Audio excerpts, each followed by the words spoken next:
Hey, so sorry we didn't get to get over this work of art in class, but I'm just going to do a quick run through on it and also let you know something kind of interesting about this work of art, or at least I think it's interesting, and then we'll go from there. All right, so what we have here is bark cloth. Bark cloth is made from bark. It's made from the inner bark of the mulberry tree, the paper mulberry tree, which you can see right over here. So the inner bark is taken, it's pounded flat. There are different techniques throughout Polynesia of making bark cloth, but it is made all over Polynesia. So it this particular example of bark, oh, and by the way, bark cloth is also called tapa. That's the actual Polynesian word for bark cloth. Although not always. In Fiji, they have another word for it. But anyway, here we have our tapa, our Hiapo tapa.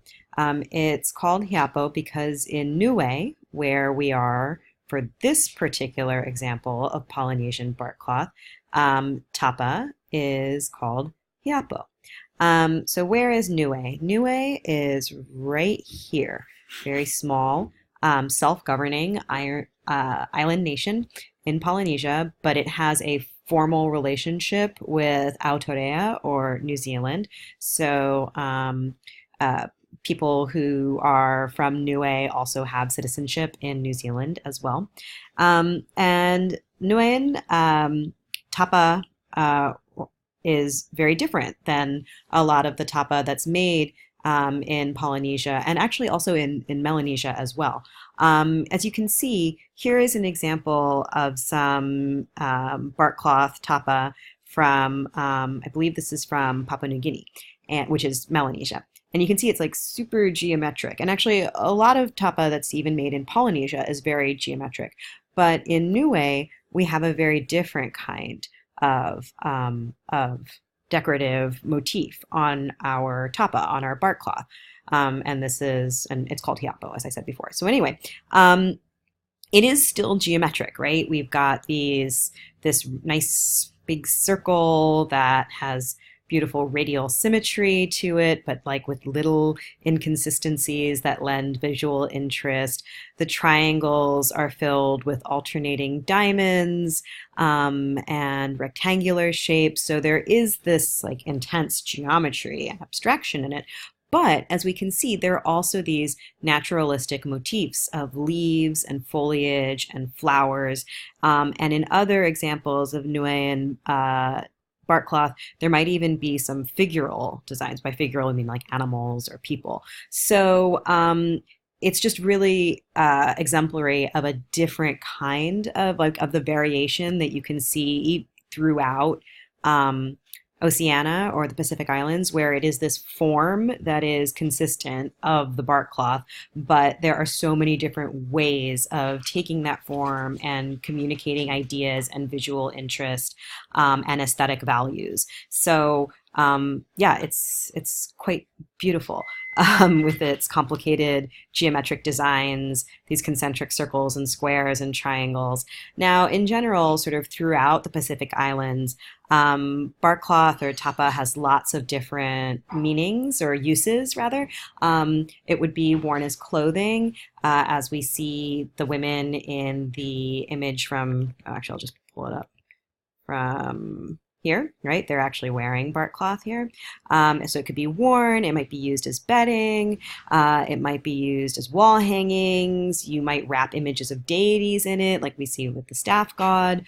You might exchange it with other people as an important ritual or ceremonial exchange, which then should let us know something about the content. Like if you're exchanging it and it's really important to exchange it in rituals and in ceremonies, that must mean that this has a lot of mana in it, and it certainly does, right? This says have like a lot of spiritual value and power. So this is something that would have a lot of mana in it. As we said in class, we are in hierarchical Polynesian society, and there is hierarchy seen in the arts. So while men would work with harder materials, women would make textiles. So this would be something that would have been made by a woman. Okay, so yeah, there you go on that. Oh yeah, but there's one more thing I wanted to say. So when I was in Autorea, I went to the Te Papa Museum, which is this like fantastic, amazing museum in Wellington, in the North Island of New Zealand, and yeah, it was great, and I saw lots of examples of bark cloth from all over the Pacific Islands, and I wanted to show you some because they're pretty cool, especially one in particular. So these are some examples of bark cloth made in the 1960s from Papua New Guinea. Um, and you can see like, right, that very like non-figural geometric kind of stuff that's going on here. And then this was actually made in 2012 by a um, artist named Brenda Kessie, who is from Papua New Guinea, of the Omea people, but she's a contemporary artist who's using this same, like the traditions from where she's from in Papua New Guinea to make her own contemporary art. Um, this work, oh, I forgot to write down the name. Anyway, you can ask me in class. But it is meant to be a really stylized representation of a spider. I just wanted to show it to you because I want, again, like I always want to kind of point out like indigenous artists and indigenous people are still here. They are not gone. They make work. They make art. It's sort of something to not study just as like history that's left in the past, but rather history that is very much informing our present. And then the last work I wanted to show you is this. It's John Poulet, this is actually not made out of bark cloth. This is an oil painting. Um, and John Poulet is Nuean, and he made this, and I think you can see very clearly how influenced that painting is by this traditional Nuean Hiapo tapa cloth. He made this particular work. It's called Episode AA 940035 in 1994, and it's it's about the death of his young daughter Zaya. The title of the piece is a reference to the CAT scan report that they got that said that she was very ill. And so there's something sort of interesting that he's telling this very personal story, but he's drawing on the traditions of Niue and Niue aesthetic traditions to kind of create his work, and talk about this experience, this incredibly tragic experience that his family has. Anyway, so there's that. Email me if you have any questions, and yeah, sure. All right, bye.